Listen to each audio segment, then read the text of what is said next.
This is topic 3.10, solubility. So the definition of solubility is the ability of solutes to dissolve in solvent. So there are a few types of intermolecular interactions that affect the solubility of a solute. And so there is a statement where like dissolves like, which means the substance with similar types of intermolecular force tends to be soluble in the solvent. And the first one that affects the solubility is the ionic dipole interactions. So ionic compounds dissolve in polar solvents. That's when the ionic dipole interactions happen. So the cations such as Na plus is attracted to the partially negative side of oxygen end of H2O. So if a NaCl, which is salt, is dissolved in water, then the partially negative side of H2O atom is pulling the Na plus, while the partially positive side of H2O is pulling the Cl minus out. So that's how they are dissolved in water. So ion dipole attraction overcome the ionic lattice forces which are holding the ions together, and this leads to dissociation and solvation. Okay. And next is dipole-dipole and hydrogen bonding interactions. They both affect solubility once again. So this occurs among polar molecular compounds where hydrogen bonding is especially when hydrogen is bonded to a highly electronegative molecules. And so, as you can see here, polar molecules and polar solvents, they are the best dissolved. So you can go back to this statement, like dissolves like. Polar molecules are dissolved in polar solvents.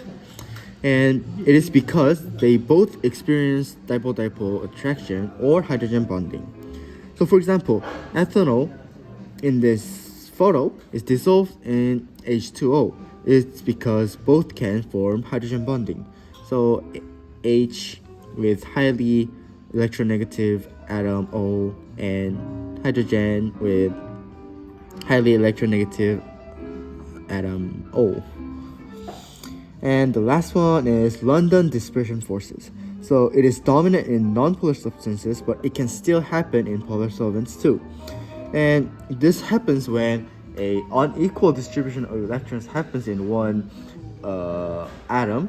This leads to another atom's electrons to have the same feature that leads to attraction between a slightly negative side and slightly positive side of electrons.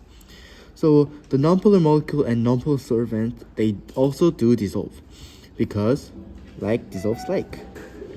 And it is because they both interact through temporary dipoles, which is London dispersion forces. And however, they are not strong dipole. They do not have strong dipole or ion dipole interactions to disrupt. So, and this leads to solubility depending mainly on molecular size and polarizability. And these are the general patterns that matches the the intermolecular forces, which is the first one, ionic compounds plus polar solvents. This the first that matches the first one, the ionic dipole interactions, and the second one, polar molecular compounds in polar solvents. So it's polar plus polar, which is the dipole-dipole and hydrogen bonding, and the nonpolar plus nonpolar, which is London dispersion forces. And there are some patterns where they do not dissolve. This is when polar and nonpolar substances are mixed. So, for example, oil and water, the reason why they are not mixed is because while water is polar substance, the oil is non-polar substance. And here are a little bit more scientific explanation, which is that H2O's hydrogen bonding network between the H atom and another oxygen atom is less stronger than the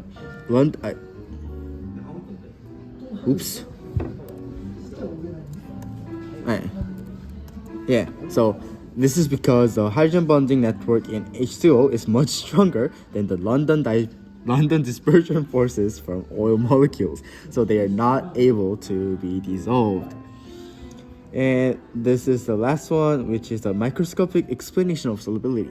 So this is very simple, that because it explains that there are three types of interactions between in the substance that is considered when we are considering the solubility of a substance.